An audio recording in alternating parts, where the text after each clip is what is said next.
here we are again. We're here with Amanda Shea. Hey. In the house. And if you missed it earlier, I'm Emma, creative director, brain arts, project person, doing all types of stuff around DAP. So here we are. And we're going to chat for a few. And I'm really excited. I was just saying, I feel like we have never really talked. So we haven't. Very exciting. I've been following you for a while. I've seen you at lots of events. Thank you. You're always doing so much cool stuff. Thanks. So it's awesome to. It's not always cool. It just looks like that, but it's not always cool. But most of the time, it's cool. Yeah. Well, I mean, I don't know. I feel like Instagram and all that is always forcing us to try to be cooler than we are. Right. In the whole image and projection and perception. Oh yeah. I mean, we get sucked in, I think, even just as regular artists, right? Because we're trying to reach so many people. Yeah. And we're just hey, we're constantly. I take breaks. I just came back from a break, actually. Really? I take social media breaks. Oh, I think everybody should. Cool. Because it's How long are your breaks? So this one was really short. It was 4 days, but okay, very necessary. Long. I think so too. I would love to do a whole week. Yeah. Literally a whole week. Yeah. Because when I say no social media, I mean I still kind of cheat a little bit because to communicate. I check my inbox messages through Facebook. I'll keep Messenger on my phone, but I won't I'll deactivate the Facebook. I'll take away the app. I'll take away the Instagram. So yeah. That's really. I want to definitely get into all that because our org is kind of radical in that we are just seeking to create other platforms other than social media. Right. So I want to totally get into that. But before, I want to give people a context of who you and what you do. So maybe you could just talk about a few of your projects. Yeah. Or where you're from, or I don't know, whatever you're feeling. So, fun fact, I'm not from Boston. Okay. Most people think that I'm from here, but I noticed that Bostonians are really true to Boston.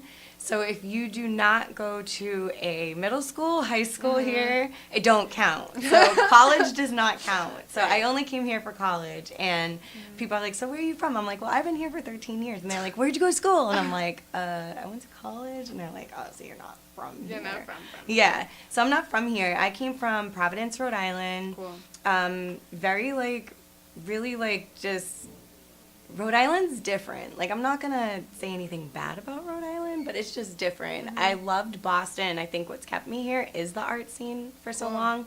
And I got submersed in it and held captured for the last 7 years, it feels like. But I didn't actually start performing until 2 years ago. Wow. So I've been writing all my life since I was a kid. 8 years old. I was really a person who tested limits. So my dad always grounded me. And I remember one time I got grounded for a whole summer.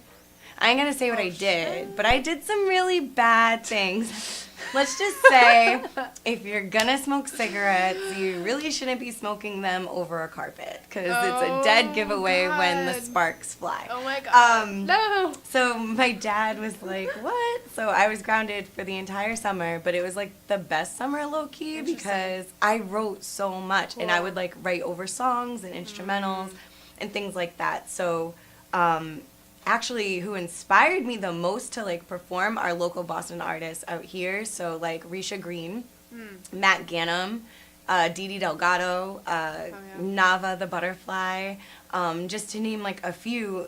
When I would watch them, they were more and no shade to anybody, if you stand there at the mic, that's cool, but they were very theatrical, and they would raise their voice, and they would have inflections, and they would be able to go in and out of their emotions, and I'm this is pretty cool.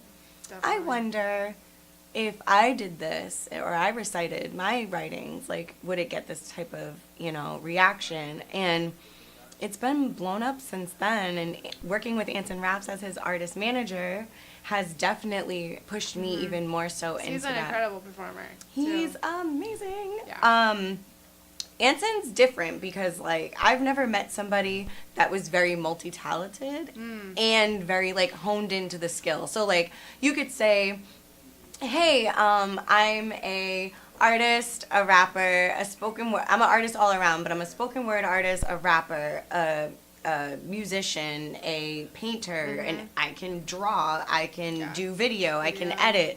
So it's like, wait, and you take photographs? What? Like, who are you? Yeah, for real. You're an anomaly. This just does not work. Yeah. So Really most people nowadays, like, will say, like, we do all these things, but we're not really, like, professionally taught. We don't have all of the mechanics behind it, you know, the saying, you know, jack of all trades, master of none. Right. But, like, Anson really embodies that. Wow. So that inspired me, just working through him and seeing how, like, he expresses himself.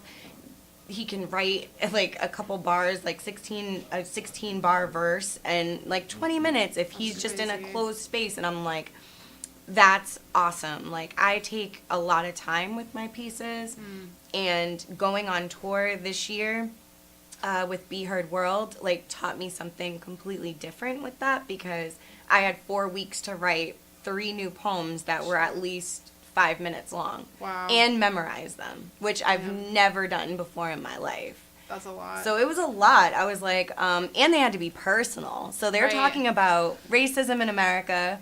You're talking about your childhood and how you've experienced racism in America, if you've witnessed racism.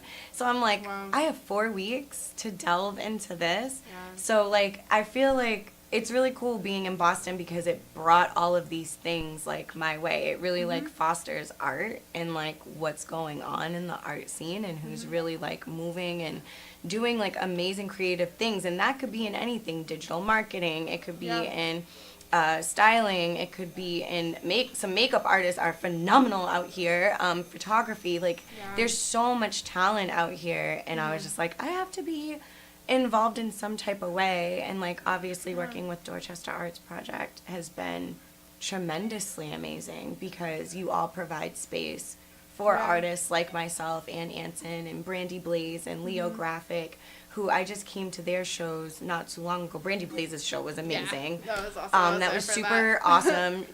Brandy is just phenomenal. She had Mona Velli with her. She had John Skeet. She had Anson Raps on the stage. Like, they just blew me away. And DJ Y Sham and her are such a good partnership. Like, DJ and artist, like, it works. And shout out to Sham, because DJ Y Sham even DJs for Oompa. A lot of things DJ Sham does and people don't know, but she's everywhere. Like behind the scenes. All the time, but like low-key she has like a whole like flyer of like places she's gonna be, and I'm like, wait, you're out busy here. Yeah, and then Leo Graphic had an art gallery here before he left because he's leaving Boston to go to Australia. Awesome photographer. That art gallery though was phenomenal. The way he transformed all 3 of these rooms in here. And it was pictures of all artists in the city. Like, how beautiful is that? Awesome. It was a really dope event. And Black Venus had her farewell party here as well, who's another dope artist who left Boston to go to Chicago. Amazing, amazing talent. Yes. So, like, I support Dorchester Arts Project all the way because we need open spaces and venues to be able to express our art, whether it be in an art gallery or a showcase or even this interview. Yeah. You know what I mean? Like, people don't even understand like how vital that is to the city because there's a lot of places that don't let us in at all, or we have to pay a lot of money to get in these places, and it stifles us as artists and community because we're not able to express those emotions. Where else are we going to do that? Yeah, and like I think it's, I don't know, something special about this space, and you kind of touched on that earlier, is that it's so adaptable, you know, like clearly here we are, like we just made a museum out of like our spare room, which is so cute, you know, but like, and then artists like Brandy, who, you know, has like headlined at like the freaking Sinclair, like, you know, she's brought out like massive crowds, and then she had this amazing like intimate show here that was like so special, and it's a small space that we have here, but it's really like the artists that make it work, you know? Yeah. And I also, you touched on this earlier too, of just artists having to, you know, Anson, who does so many different tasks and has so many talents, and like I think that's just kind of reality for artists nowadays, is because we can't really just be artists, we have to be like creative entrepreneurs, you know, so we have to do like our own marketing, and we have to know how to, you know, if you can, the more of your own material that you can produce, the better yourself, you know? Yeah, because it's cheaper that way, unfortunately. And then you have control over it. And creative control is important as well. Yeah. But, like, so we have, you know, so many artists that are doing so many different things, and then they come in here and they bring that with them, too. And they can, like, not only, like, take amazing photographs, but they can, like, organize a show and invite people and do the marketing and, like, curate it and, you know, hang the entire show and, like, have a whole experience. Like, it's just, I don't know, the work that artists do is, like, is so vast and going out into so many aspects of life. And, like, you were talking about that, too, with, like, saying how, you know, you had to write these deeply personal, like, poems. And that's, like, work, too. Like, that's, like, emotional work. And, like, we're artists doing that work are kind of, like, translating, like, these huge, you know, macro effects of society and, like, translating them and, like, our experience so that people can share. Anyways, I'm ranting because I'm obviously an art enthusiast. I'm so, like, into everything that you're saying right now, for sure. So you're absolutely right. We do have to be our own creative entrepreneurs as well as being artists, which is a very hard task, and I don't think a lot of artists get credit for that, or even viewed as such. You know, we go to work every day and we punch in and we punch out, but, like, emotional, physical, and mental work on top of everything else is very, very hard. I remember being an accountant for the last 9 years and sitting at a desk, and even though I wasn't emotionally draining myself, I was still physically very much tired and mentally drained, you know what I mean? And then not realizing that I am emotionally drained because I'm not doing anything that I love in the meantime. Definitely. Well, for the last 30 seconds, what's the next thing coming up that you want to shout out and promote and tell the people? Yes. So, first of all, y'all got to take out your wallets or your purses or your pockets or whatever you pull money from, the ATM, whatever, and definitely donate to the Dorchester Arts Project, Boston Hassle. Just support their mission. They're here for us. They're definitely amazing staff, obviously, and it's just a great volunteer staff. But they're amazing. They should be staff. Like you should be staff, and you can help with them being staff. There we go. Definitely support the big thing that I guess I can share. Well, I'll share it with you guys because you guys are gonna come support, and I know you're gonna do your due diligence. So the first thing is I'm campaign manager of Anthem Rap's campaign that's coming out very soon. Oh my God. We're about to prepare for him to go to Australia. And then the next big thing is I'm actually going back on tour this winter with Be Heard World. So this will be my second tour in 6 months with the same company, and it's going to be really, really dope. You're awesome. You're awesome. Well, stay tuned. Follow Amanda Shea on Instagram or whatever you do. Amanda Shea all day. Yes. I don't know if me. we can pop the Instagram handle up there. Maybe not. Crew people. Anyways, awesome to talk to you. Thanks, I hope that you hang out. I hope that you guys hang out. You can actually come here and watch everything that's happening live. And then we have a chill room with beanbags and stuff. Pull up. So definitely come hang. I don't know how long we're rolling. Are we rolling? I don't know what's going on. Divine Museum.